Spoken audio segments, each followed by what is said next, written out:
Okay, hello, good evening, everyone.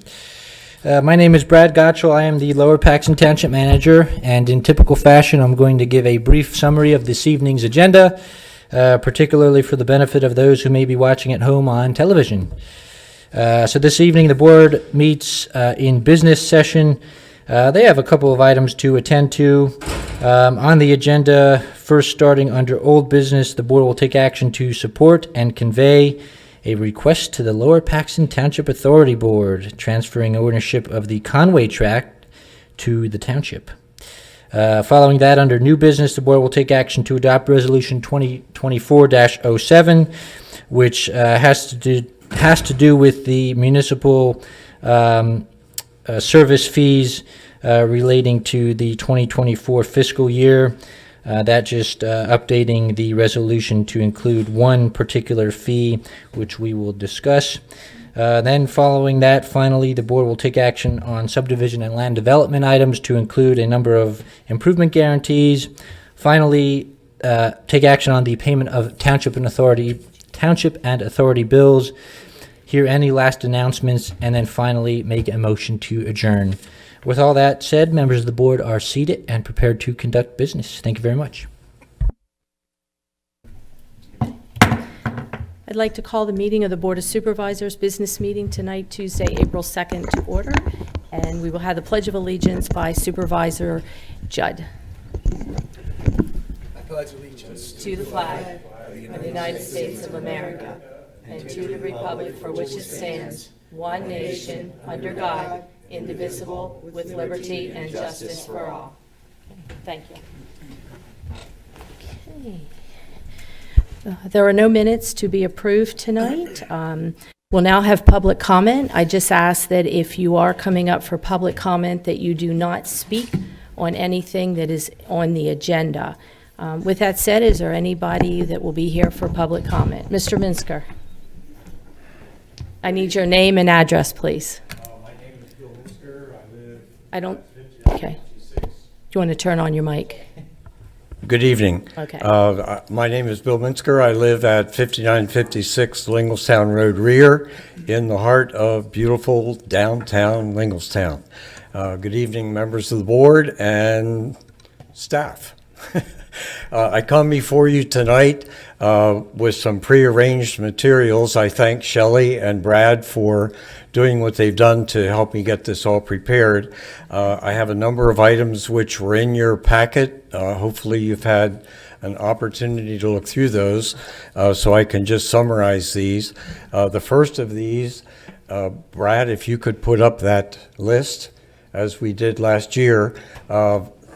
There are 3 different community organizations that are involved in what I'll be presenting to you tonight. The first is with the Lions Club. Every year in Fire Prevention Week, we recognize 3 members of the 3 township fire companies and a member of South Central Ambulance. And just last Tuesday, we recognized every year a member of the police department. And these are the members that have been recognized, which I would like you to consider placing into the minutes so there's a record of this, so that they receive the recognition that they are deserving. So this is an annual event done by your Lower Paxton Township Lions Club to recognize some of our public servants here for our residents.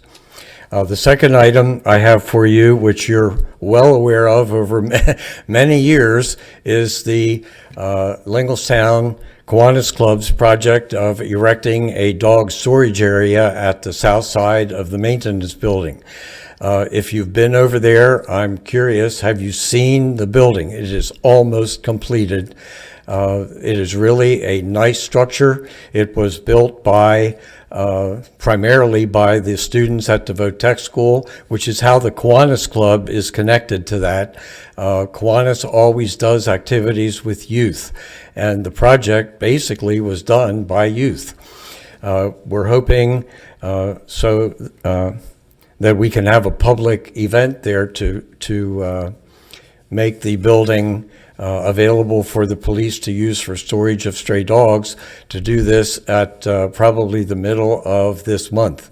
The building is almost complete. It is really beautiful. It has 3 storage areas inside, a storage room. It's climate controlled. It's weatherized. It's just really a beautiful building that the Kiwanis Club was responsible for raising the funding for that. This project would have been done before coronavirus, as you will recall, and the coronavirus situation delayed everything. We had big trouble with materials and all kinds of issues. But the project is almost done. You will be invited to a public dedication, I guess to call it, for this storage area.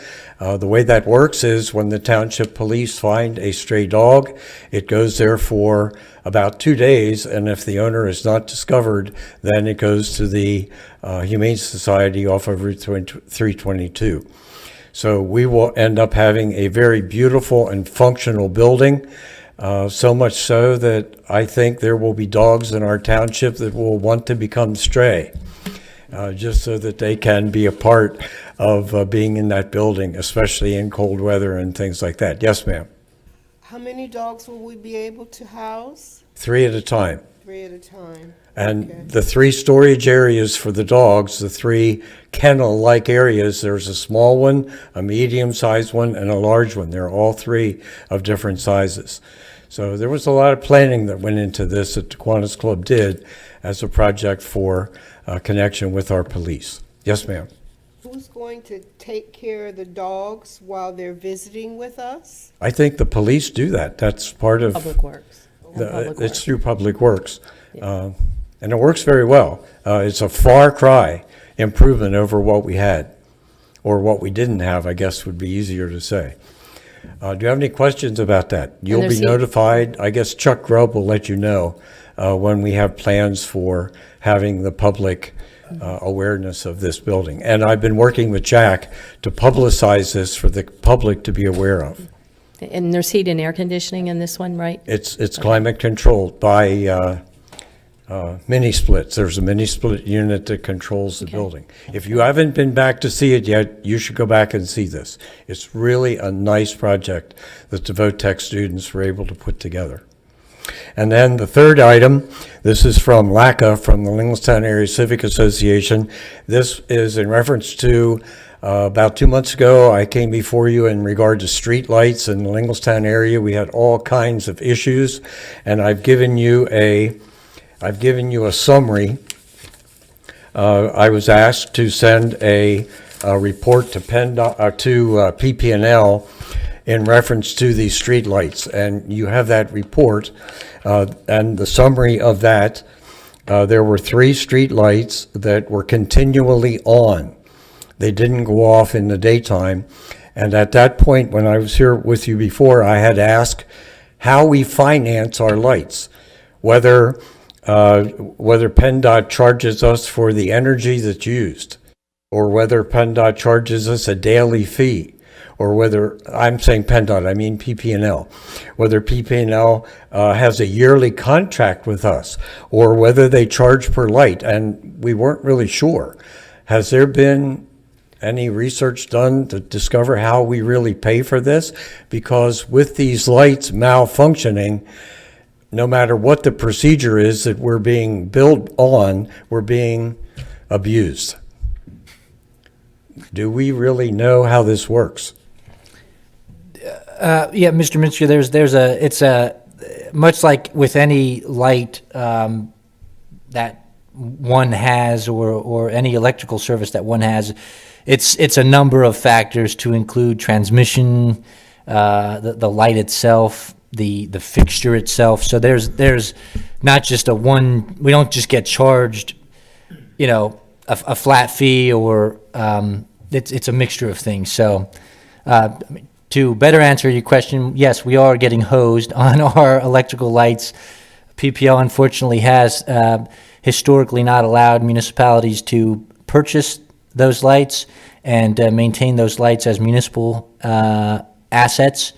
They stopped that practice a number of years ago because it is quite the cash venture for them. So there's not much we can do about it, unfortunately, other than these fruitful projects that you and others are able to conclude for us. Well, there So is, appreciate that. there is improvement since the letter was sent and the contact was made.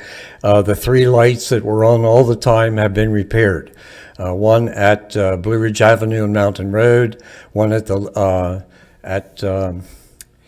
let me look at my notes here. One at Chapel Street on Mountain Road and one at Bluestone by the Legion.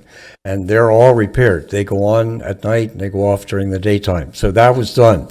Then we had 17 lights in Linglestown along Route 39, which were burned out. And PPNL was notified of those 17 and came out and repaired most of them. There are still 7 that remain unlighted, but it made a big difference with 17 lights that were not working through the town. Now 10 of them have been repaired, and there was one light by the fire station where the globe had tipped and was ready to fall off. They repaired that. And then the last item on the report, over by the Legion at the intersection of North Lock Willow and Mountain Road, there are 2 lights that are there.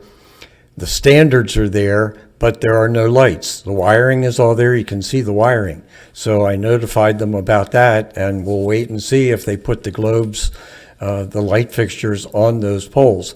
There are 2 other lights that are working. So all total at that intersection, there are 4 lights, 2 of which are functioning and 2 of which aren't there yet. The arm bar is there, but not the light itself. And then lastly, and I've mentioned this to you numerous times, the final remaining project of the Village of Linglestown Committee, when we redid the village, was to put a street light, which PPNL was paid for, at the intersection, the new intersection of the bypass and Blue Mountain Parkway. The pole is there, the wiring is there, and there's no light. And I don't know what we need to kick them into getting that light there, but they were paid for this. That was all part of the project, but they never put the light up. So it's in the report that I've submitted to you. It's one of the 4 areas that I addressed PPNL on. And in some cases now they have worked on these to repair or whatever needed to be done. And in other cases, we're still waiting to see things happen. Do you have any questions on that? Brad, can we get in touch with PPNL and see, if that light can be put there? Since everything is there? And if it was part of the Village of Linglestown, does that include us, or is that a committee from the village? Well, all the money went The through the historic? township. It went through the township, okay. Yeah, I mean, I could certainly ask staff to do additional research on that. When I asked Mrs. Zerby about this, we weren't able to particularly ascertain what Mr. Minsker was referring to with this light particularly. We can't find any documentation about that. So I mean, at this point, we have no information on that, Bill, but, if But do we have a partial light over there? Nothing. It's a dark intersection, and that's a busy intersection with the traffic on Blue Mountain Parkway and the traffic on the bypass. They didn't put in any infrastructure yet, any, Well, the light's there, it's just the light itself, the that's what I standard is mean. there. So they The did, standard. The pole is there and the wiring is there, but there's no light. There's no arm, there's no light. so the township should have an interest in that. I mean, somebody intended to put a light there. It was part of the project. And in the payments to PPNL, as was, and this is long gone, all of these 54 streetlights were to have shields on the top. And you recall the static that once those lights were turned on, they shine up into people's bedroom windows because those shields were never put on those lights. And they were paid for that. That was all part of the project. But that's long gone. I don't know that we'll ever see that. But the placing of this light, it just seems somebody has to say put it up, and it should be put up. Does the light pole have a number on it to identify the specific pole? Yes, every pole that has a light fixture on it has 2 sets of numbers, a long serial number and then an S number, which identifies the specific pole. And I have given You'll see it on your report. I have given those numbers to PP&L so they could specifically identify each pole. Do we have a contact there, Brad? You know, Say again? Do we have a contact at PP&L? Yes. Okay. Yep. So- there are government liaisons at every gas, electric company. You go to the state representative, they have a list of them, and you say, this is the issue that I'm having. And the state rep calls the liaison, and it's fixed immediately. That's how it works. I've said this before. And I don't, have anybody talked to Representative Kerwin's office? I don't know this. I guess it Well, I should know come I've from the mentioned it township. before. Well, the township should be able to do that itself. And Well, we've let me done it tell you what. before with Verizon, with the cable boxes in Heatherfield. They were all busted up. And you're exactly right. There's somebody in each utility that does it, but I don't think you have to go to your state lawmaker. Well, when I worked for the state lawmaker, Bill Siege used to walk through Linglestown consistently, and he would see a light that was out. He'd come into my office, I'd say, give me the pole number. I'd call that number. They'd come out the next day and fix it. And Bill would come in and go, that's amazing. I said, well, that's why we have these liaisons to respond to constituent needs. So, And especially if we have the poll number, that should be the easy, It's in your report. right. Especially if yeah, it's already You'll see paid the for. list. Right, yeah. I mean, when they were doing the 250th anniversary, there was a pole that was leaning. Yes? And Bill was very concerned about that. I made a phone call. They were out and replaced that pole the next day. So it can be done, and I'm not saying that we don't have the same clout that a state representative does, but we don't have the state representative's clout. Okay, well, I appreciate you considering that. LACA is, Linglestown Area Civic Association is very on top of this, but we don't have a lot of push.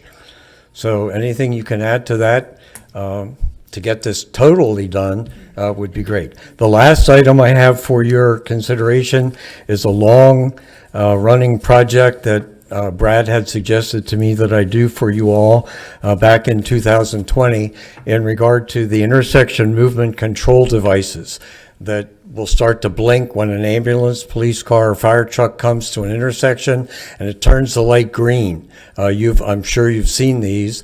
And I was most concerned about the heavy trafficked intersection of Linglestown Road and Colonial Road. There's no control there, and there's a massive amount of traffic. And I had approached you back in 2020 to suggest that whatever needed to be done to get a control device placed there at that intersection, that it would be done. And Brad suggested to me that, well, what about other places in the township? So I did a study for you at that time where I looked at every intersection in the township that has control devices, red, yellow, green lights. And I made a list for you of every intersection that has any devices, if the intersection is completely controlled, partially controlled, or empty.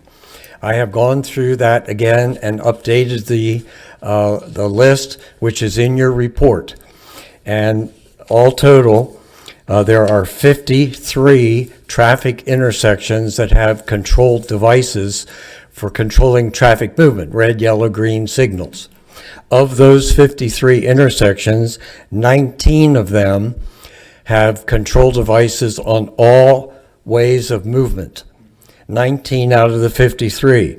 There are 21 intersections with no devices. Some of them are very minor intersections, but I've identified for you on your report 9 intersections that I have marked in red that I think are crucial intersections for police, fire, and ambulance movement with heavy traffic.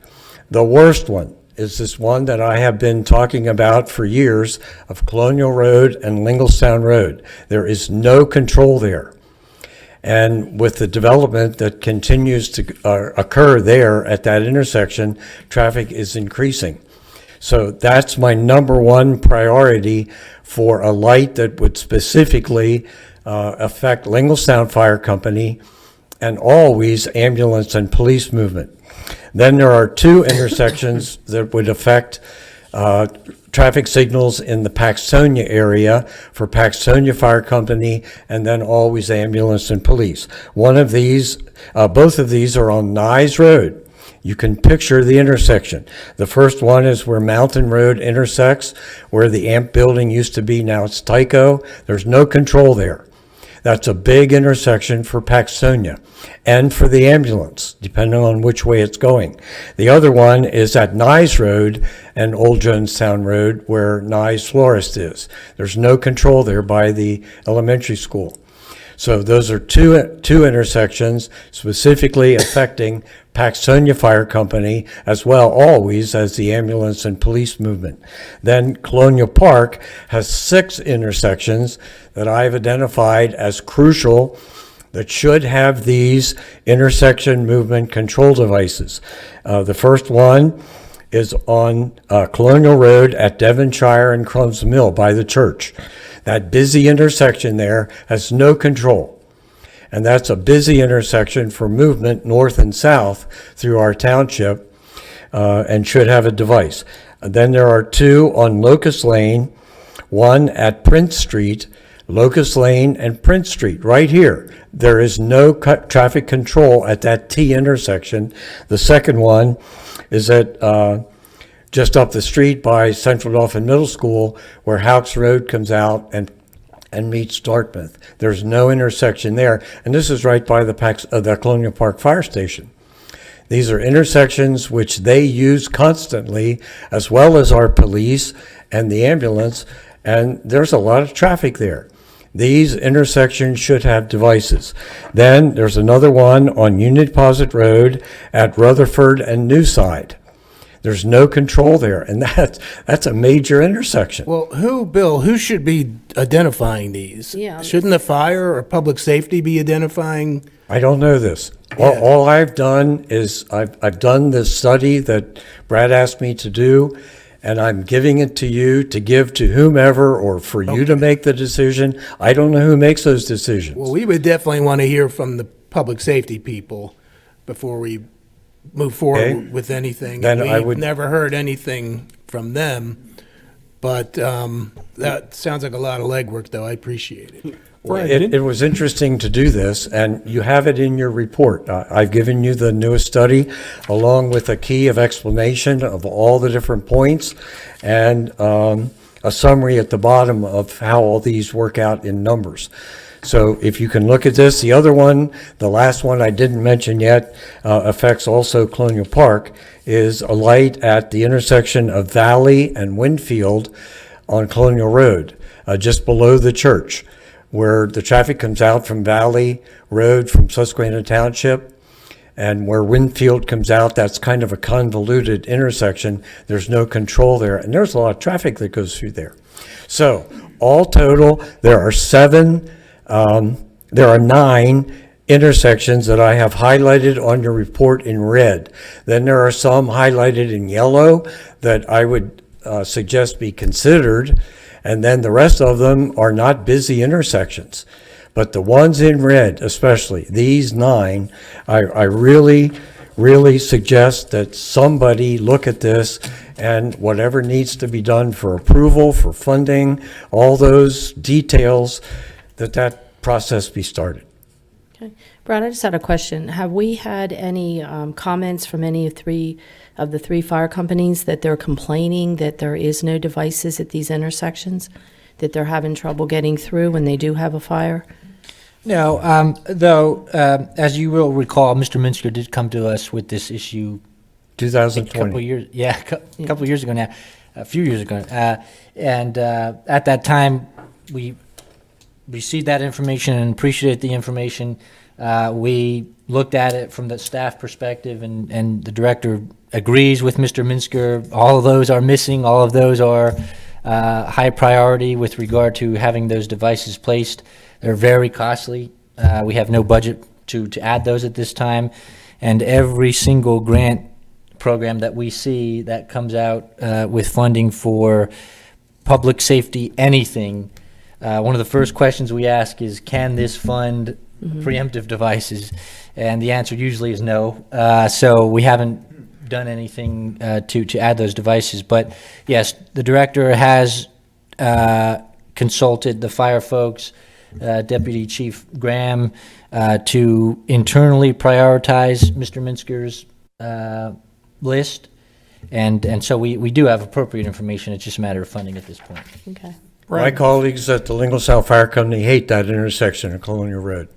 A few months ago, we met down at Colonial Road and Linglestown Road to discuss the improvements that were going to be made on Route 39. We got that grant money that Representative Mahaffey got us approved. I thought he mentioned at that time to keep the flow going and to allow emergency vehicles to pass properly through that intersection, that was part of the improvement project. Yeah, I don't think so. Yeah, I thought it was just specifically for the mentioned- congestion. No, he Yeah. specifically mentioned emergency vehicles. Okay, I don't remember him remember saying that. It may, because it's AI propelled, so it may, through artificial intelligence, pick up oncoming emergency vehicles. But nonetheless, I mean, that project, we may be able to look at that to at that time, maybe have additional local dollars go to add them in, since work's already going to be done to the intersections, and we at that time have the signal permits open. Maybe we can do that. It'll be, much cheaper to do it that way, but it'll still cost additional dollars. So, but that's a good point. Where did the funding come from for the 19 intersections that are controlled?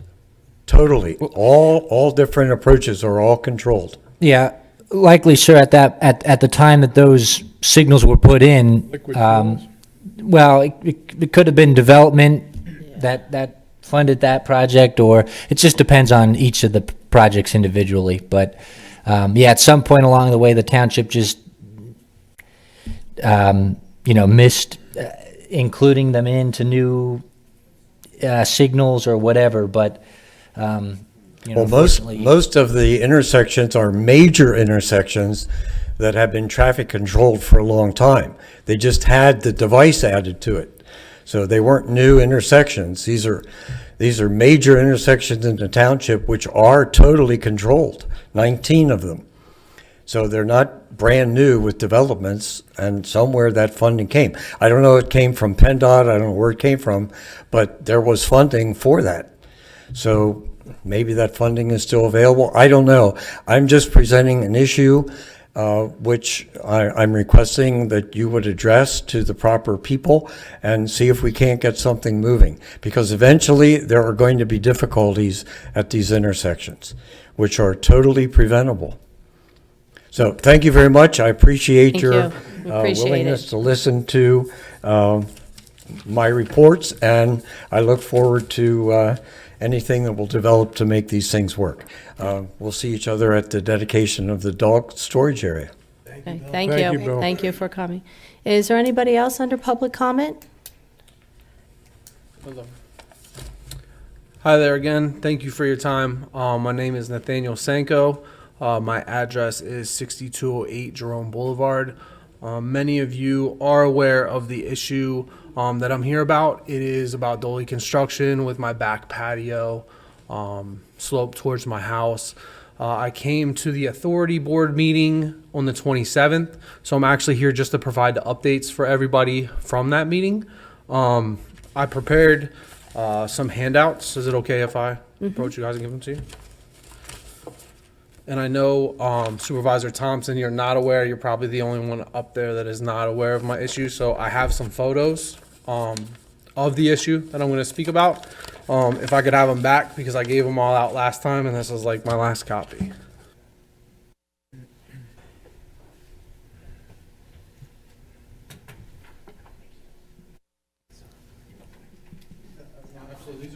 There should be an income tax deduction from all this expense. Thank you.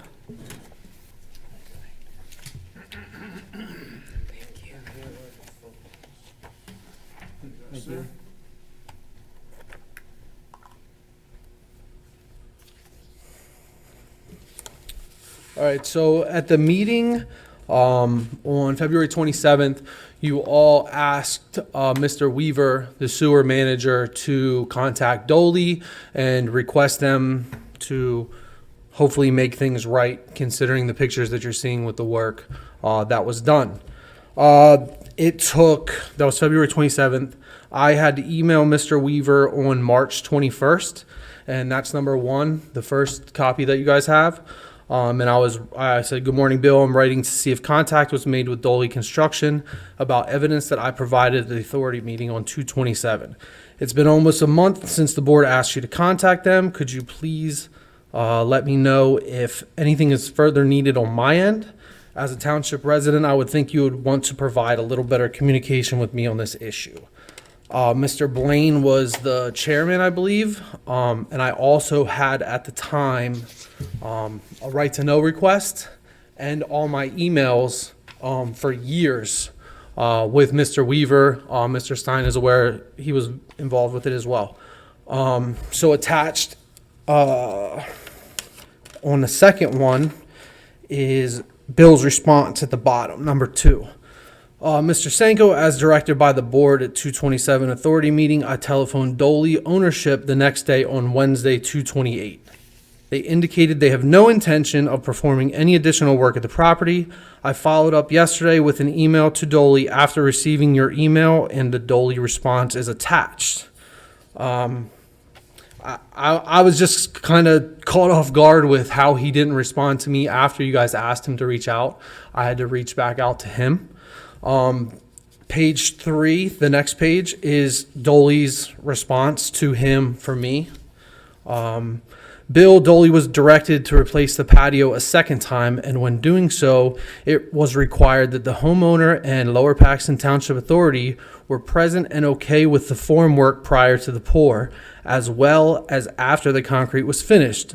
Both Mr. Sanko and Lower Paxton Township Authority representative were good with the work. As an act of good faith, Dolly assisted Mr. Sanko by putting topsoil wedge on the side of my house to try to help with my issue, as my house sits at a low point at our own expense. We then did not hear anything about this issue until just recently.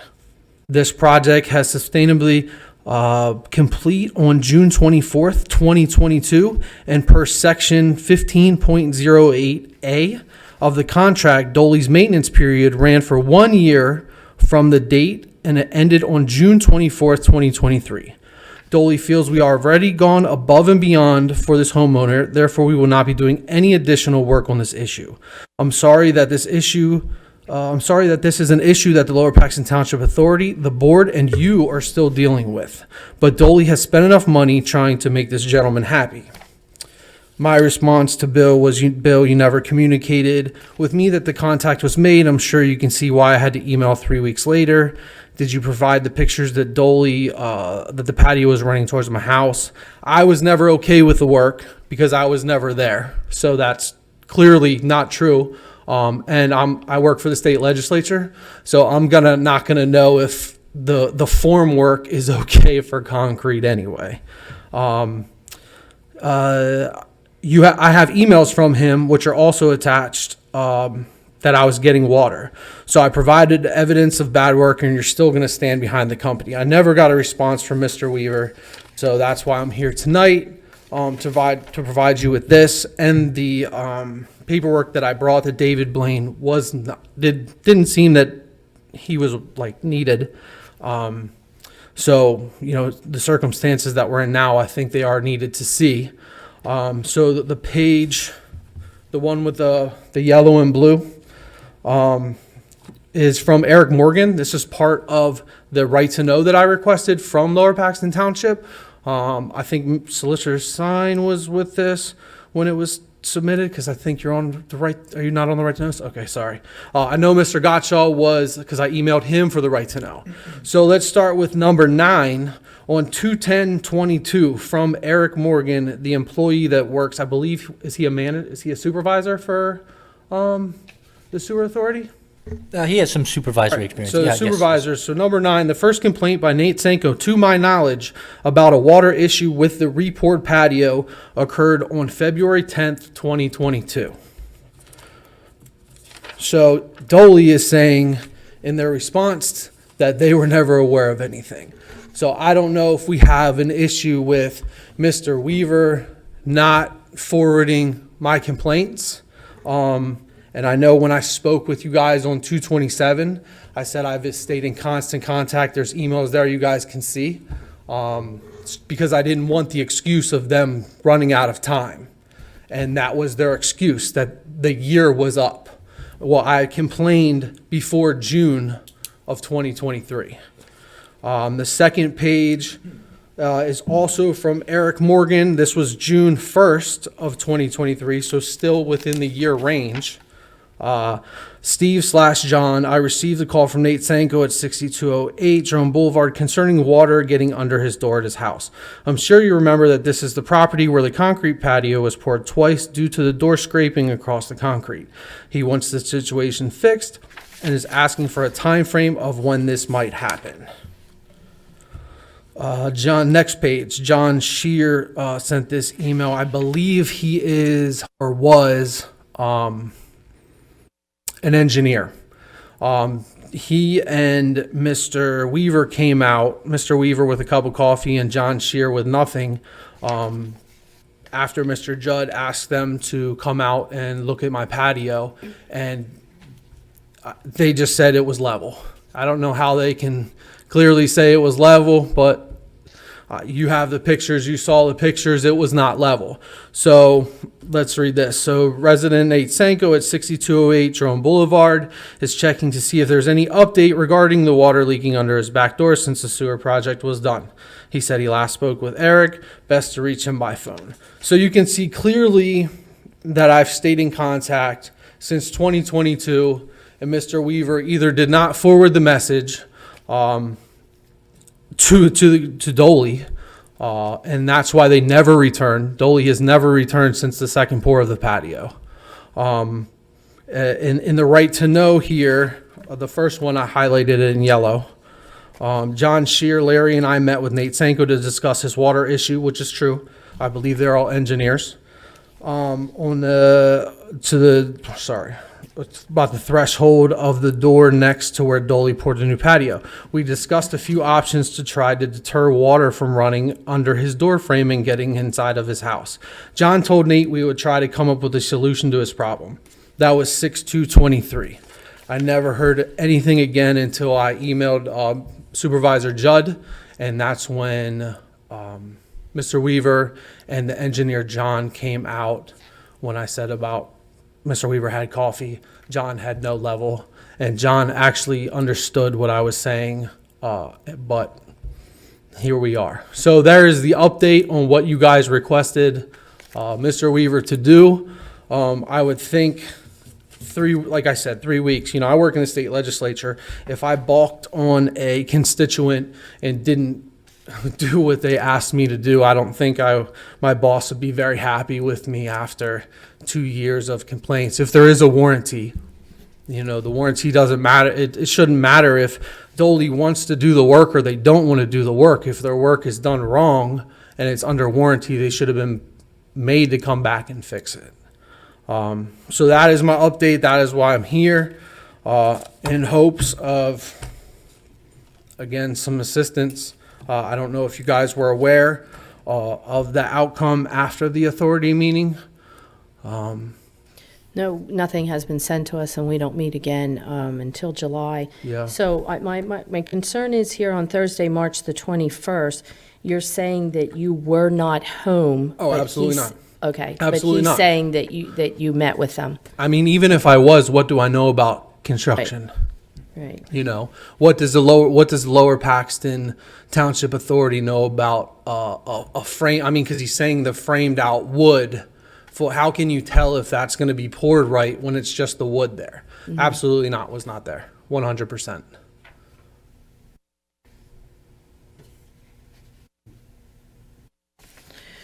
But all of the emails are in there. I'm sure there's more.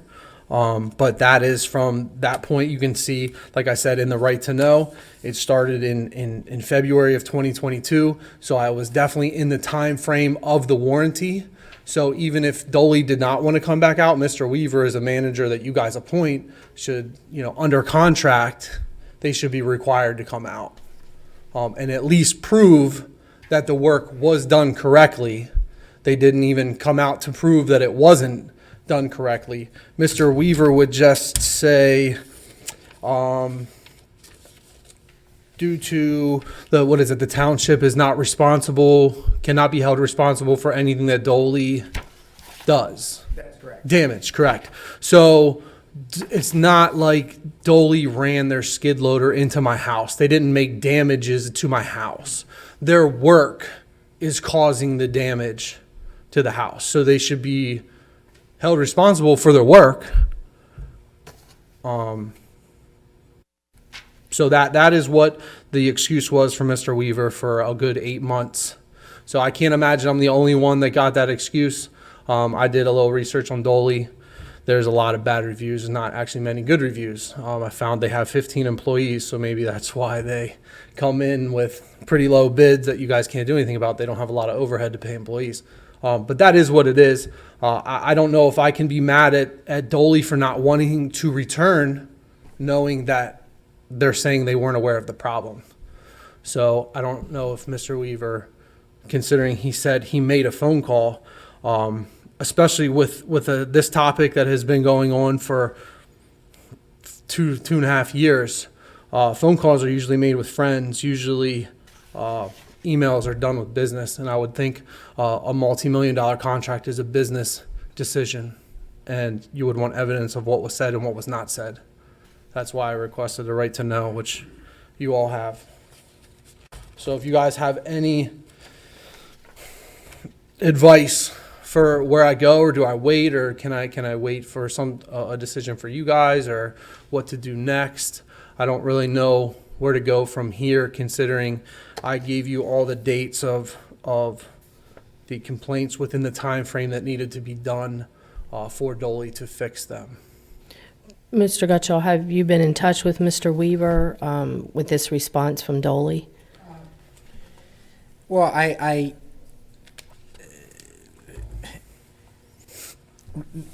Mr. Weaver's non-response after this latest email, I had been in touch with Mr. Weaver about that. Mr. Weaver did ask, if he should respond to Mr. Sanko, and my answer, frankly, was no, because it would yield, I believe, additional conversation and would not produce any real resolution. And I say this not to Mr. Sanko, but I would say this, and I will say this to any resident that is having an issue with regard to one of our Dolly contracts. And it's been said, it's if the board directs staff to work on this and find a resolution, we certainly will. Staff's recommendation with regard to this issue is to not get involved. I think you heard from Mr. Solicitor the same recommendation. Again, you're the board, you tell us what to do and we'll do it, but at this point, staff's just kind of in an awkward position relative to this arrangement. And again, not just Mr. Sanko's arrangement, but any arrangement with regard to a Dolly resident concern. Okay, I'm just concerned because 4 of us do sit on the authority, and the 7 of us on the authority, we did direct Mr. Weaver to get back to Mr. Sanko, Mr. Blaine and Mr. Weaver, that somebody would, because he did come to the authority meeting, and am I wrong, guys? Yeah, but the thing is, I just think it's out of respect that. well, that's a separate, we keep running into the same situation to where we would either have to make a departure and enter into this and use the township to,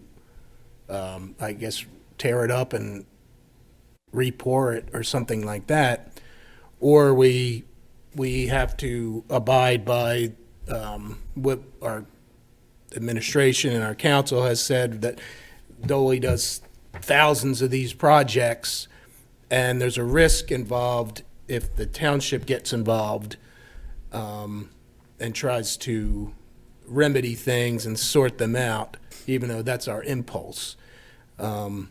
So the emails and who said what when at this point really don't matter, other than, yes, you deserve Yeah, that was my concern. timely replies, but Yeah. that's unfortunately doesn't address the problem, which is we would have to make a conscious decision to depart from what we've traditionally done, and I mean previous boards and authority, and either step in and use the township authority, township funds to address the situation, or you do what the contract kind of implies, and the other option is that the homeowner and the contractor work it out civilly, and that you would have to take them to court and all this stuff, as you would any other contractor who didn't do a good job in your opinion. So that's the crux of it, and it's a tight one, because it's not our impulse is to fix things, but we are doing thousands of these properties, and the advice we get is don't do that, and it's not satisfying. But that's unfortunately the who said what when doesn't change the bottom. Excuse me, can I interrupt? So what was the point of the warranty in the contract? So if who says what when, what is the point of me crossing my T's and dotting my I's in a certain time period if there's nothing that can be done? Well, I don't want to say that. I mean, just these, when we're getting down to particular about who got back. Oh, for to sure. who did. That was just clearly just dates. Yeah, Because I want to prove that I was in contact and Mr. Weaver either didn't forward it or Dolly didn't care, but I would think Mr. Weaver is in the position as a manager to make Dolly take care of a mistake if there is a mistake, just like if you guys brought a brand new car from Hoffman Ford and you have a warranty and that sales advisor pushes you off for a year and a half, and then you have the Hoffman Ford lawyer saying you're out of time, we don't get involved. When you can't, I just don't That's understand what a timing contract thing. is. And they knew at some point that the repour, you weren't happy with the repour. Sure. But they never came out to say, hey, it is wrong, it is right. Nobody ever showed up again. From Dolly. From Dolly. Right. Nobody ever came back from Dolly. From my first Eric, And no contact, Nate, from Dolly at all? No. No contact? Nope. I was waiting on Bill, and then nothing came. And then when Mr. Judd reached out to Bill Weaver, that's when he started saying the township doesn't get involved with property damage. I was just saying I was getting water coming underneath my back door. There was no damage done. The water's coming in, but there's no damage as of yet. I mean, if we let it go another 4 years, sure, there's going to be damage. But it's all based off the pour of the patio. So it's the work that was done that you guys paid for. I mean, you guys paid for this work to be done. So you contacted Dolly by email, by phone, and you've never heard anything from them at all? Mr. Weaver had me, after all this, you can see it in those emails, had me contact Dolly because he said, there's nothing I can do for you, so why don't you contact the president?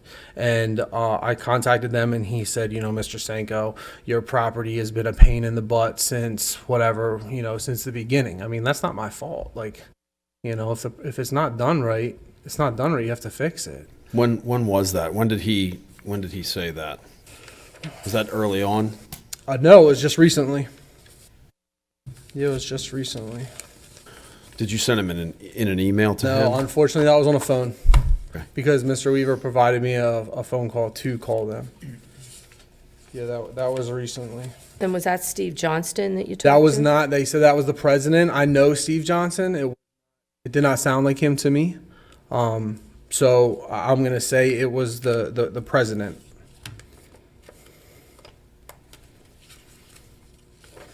Here we go. Yeah, this was from Bill.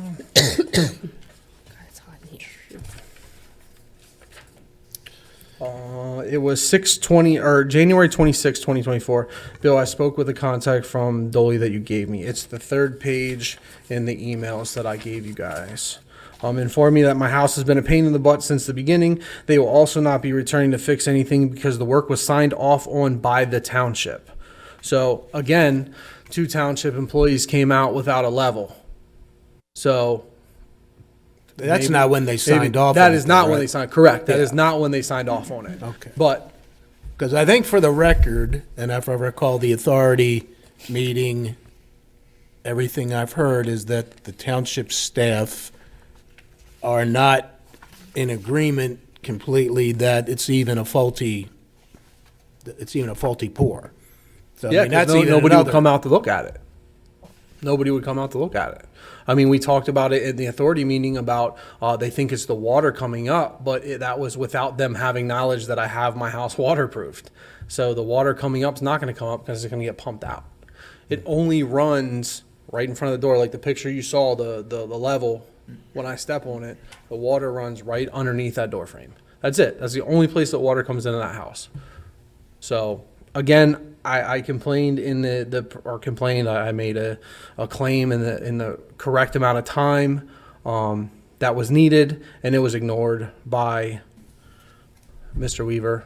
Nobody forwarded it to the company, so the company says, unless the company's lying, and that's something that I can't get involved with because they're not going to answer to me. So, but I complained and forwarded a bunch. You can see Eric Morgan's multiple emails that I reached out, and I heard nothing for months and months and months, and now it's too late. So I don't think that's fair that a township employee held up possibly the correction of what the patio would and should have been. And we don't legally have a hammer to force Dolly to do something? I think Steve would have to answer that. I'll have to get back to you.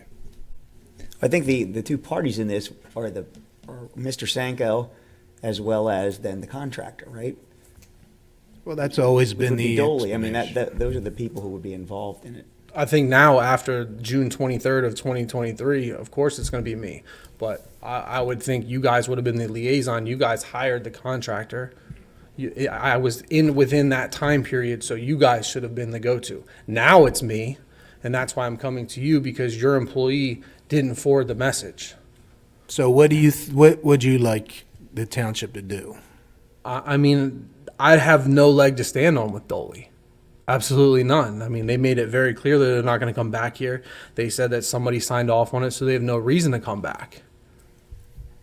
I mean, I don't think I should have to foot a $6,000 bill to get a new patio when I can clearly prove that it was incorrect. Well, I'm being told that we really don't have the leverage. Is that what I'm being told? We have no leverage? No, I mean, you're not really even involved in the matter. Nate, like you mentioned with Hopman Ford or any other automotive manufacturer, Sure. it would not involve a dealer. It would involve the manufacturer, and it would be between the customer and the manufacturer to deal with it. The dealers are just administrators, and they have to get approval from the manufacturer to honor a warranty. And so, the example you gave was not exactly correct, but I understand your point. Okay, so if I'm understanding you correctly, the year that Dolly has to fix the project means nothing. If a township employee doesn't forward what the problem is, that means nothing. Again, Mr. Sink, I don't know that, again, there is disagreement relative to the perspective that there is something to be fixed. Sure. I, like you, sir, have no idea what I'm talking about, right? I'm a desk guy. I'm not a framer. But Sure. the people who frame, the people who do this work are telling Mr. Weaver that there is no But they've problem never to been address. back to look at it. So I think again, that's if- kind of if- impossible. The township has been telling you for months that this issue is between you and the contractor. If you would have, when we began telling you that, gone civilly to the contractor, you may have been able to remedy this, but Right. But okay, all right. Nate, did you have somebody else come out and take a look at it? Yeah, I did. you have a report from them, I guess, do. saying what Yeah. they think. I do. I don't know if And Nate, they're saying that it's not level? Is that what Oh, you yeah, got? Yeah. 100%. I mean, you can see in the picture when you step, I mean, it's 100% not level. I mean, I would love for Dolly to come back to look at it. They won't come back. So, I mean, yeah, I have, it's $5,900.50 to remove, excavate, framing, pouring, and finish. Is that in this paperwork, Nate? No, that is That right was in the here. one that the authority had. Oh, it was in our authority one, okay. Okay, oh, okay. Thanks.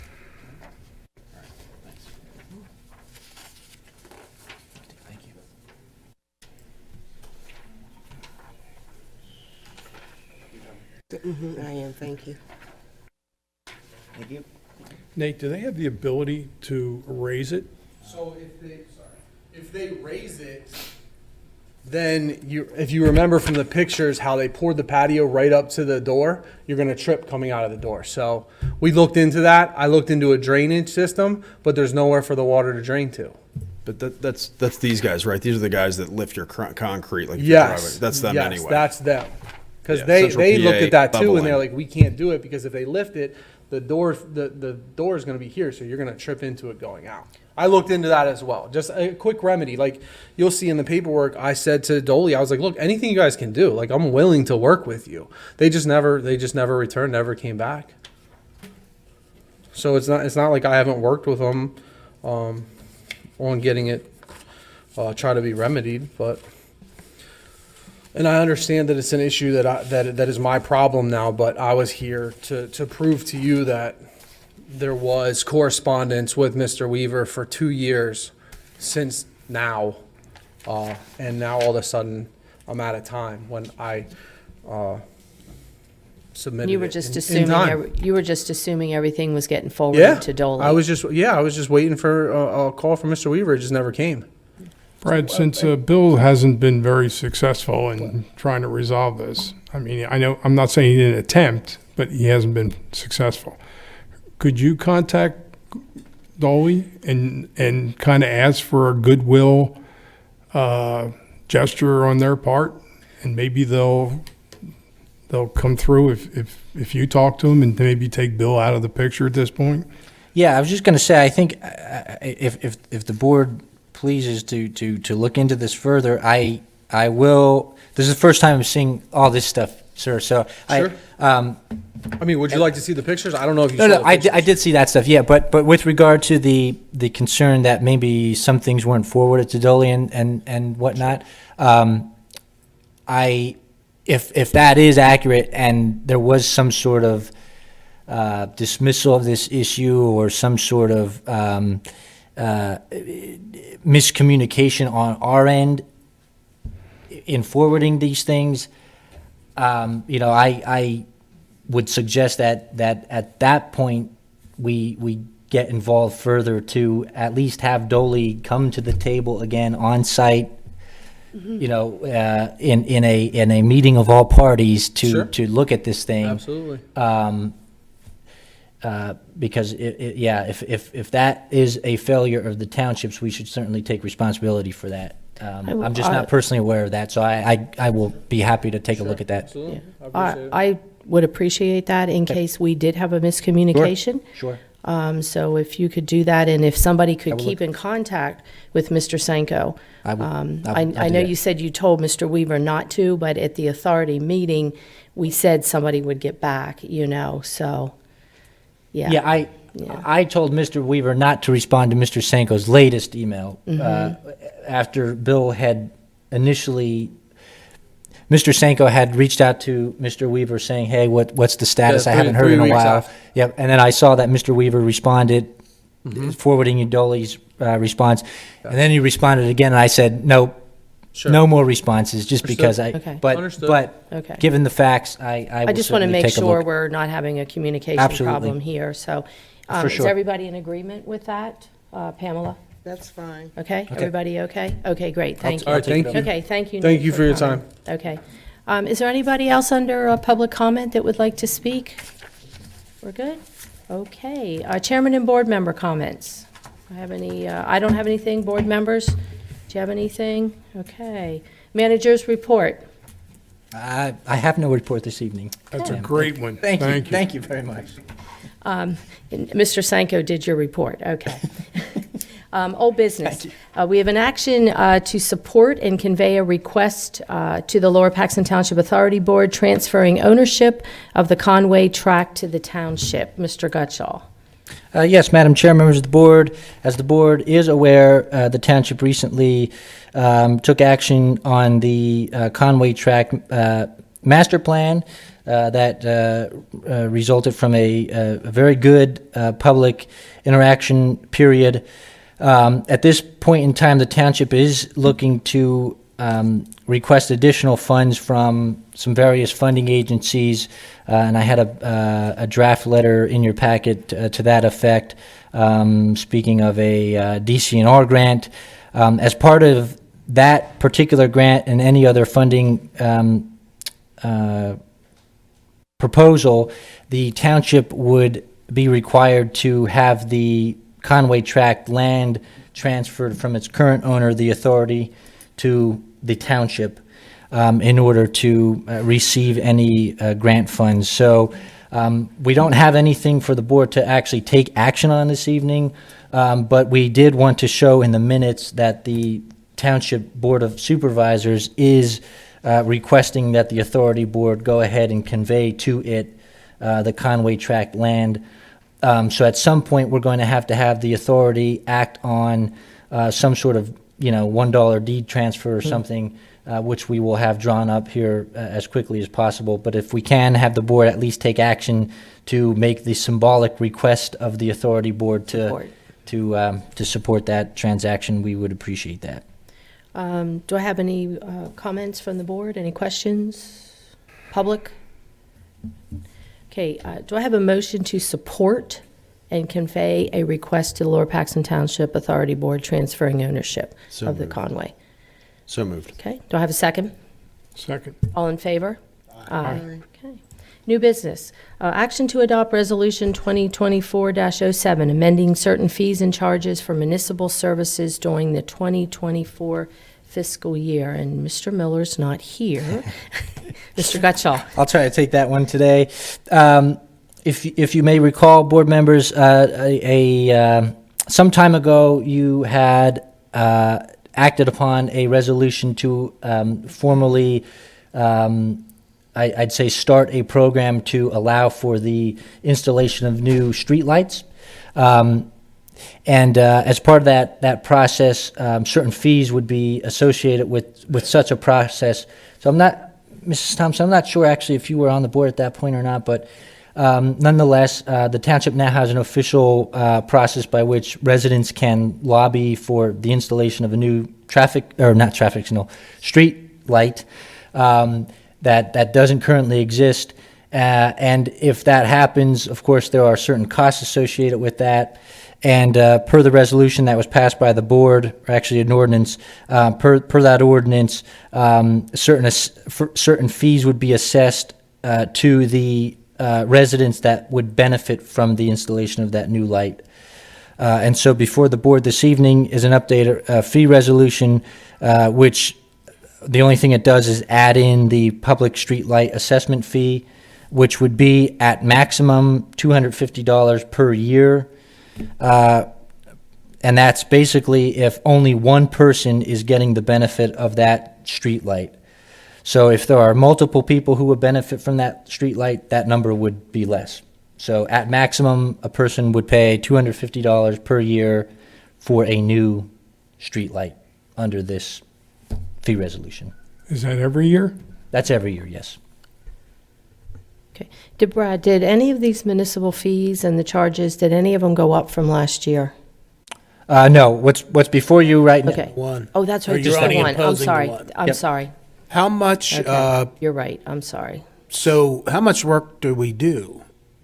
The township doesn't, the township's portion of this $250 is about $50 for the admin cost. Okay. Basically, it's us receiving the petition, it's Public Works going out. So there is some township involvement. It's the tax collector logging and adding to the real estate tax bill, the charge. So there is some administrative Right. work, but it's about $50 worth. The rest is of it PPL. is for PPL? Yes. Okay. Yep. And if the light burns out, Bill wants to know who's going to replace it. Is that PP&L's responsibility or is that ours? Yeah, much like any street light, it would be PPL's responsibility to replace it, but the public at large responsibility to notify them of the outage. We need to replace the ones that have been burnt out for a long time first. So at this time, the resolution is before the board, and it is in order to adopt. Okay. I'm still a little confused here because it says certain fees and charges for municipal service, and when I'm going down, it doesn't say anything about the streetlight. It There says you all the go. resolutions. All the way down, just go down to the schedule, all the way down. There you go. Yeah, but I'm looking at the resolution is what I'm looking at. Yeah, this is standard language Okay. to update the when you see certain fees and charges for municipal services, that means the fee schedule. Okay, So that's we're- what I'm saying. Yep. Okay, but Fee that's why I had- schedule will change, not the actual, Right, and that's what I'm asking. Are any of the have any of the fees gone up? Because it says municipal fees and charges for municipal services. It just doesn't say for that one for the light. Well, that certain fees and charges for municipal services is the long title for fee that's schedule. everything So- on that list. Right, I Right. know that. I know that. But you're saying nothing. You're saying nothing on that. Nothing else on there. Has changed, Has and none of the changed, fees have other than- changed. Right. Other than, We're okay, just- that's what I'm trying to get at. Has any of the municipal fees or charges, has any of them on the fee schedule changed, except for the one for the No, light? no. The only addition is the street light 250. change. Okay. Yep. Because sometimes That's we it. do throughout, once a year. Right, Sometime, right. and that's what That's I'm already trying to been get done, at. yep. Okay, that's what I'm trying to get at. Okay. Correct. All righty. Let me go back here. Okay, so we need a motion to adopt Resolution 2024-07, amending certain fees and charges for municipal services during the 2024 fiscal year. Do I have a motion? So moved. Second? Second. All in favor? Aye. Okay. Improvement guarantees, I think there's 3 or 4. 3 of them. Now we know why Pastor Jim's here. St. Mark's Evangelical Lutheran Church, Poplar Street, the Estates of Union Deposit. Would you like to speak, or are we okay? Yeah, we really don't have anything to say. We just want to offer something to the community, and it's going to take some township permission, and then we will do that. Okay, all righty. Okay, do I have a motion to approve the improvement guarantees for the 3 that are on the list? I have a motion? So moved. Second? Second. All in favor? Aye. Okay, there you go. All righty. The Board of Supervisors did meet in executive session before the meeting, and we will be meeting after the meeting in executive. I'm getting there. Do I have a motion to pay the bills? So moved. Do I have a second? Second. All in favor? Aye. Okay. Any announcements, anybody? Anybody have an announcement? Mr. Gutschall? Nope. Good. Okay, do I have a motion to adjourn? So moved. Second? All in favor? Aye. Aye. Okay. Thank you, and we will be in this room next week at 7 o'clock for the Lower Paxton Board of Supervisors workshop meeting.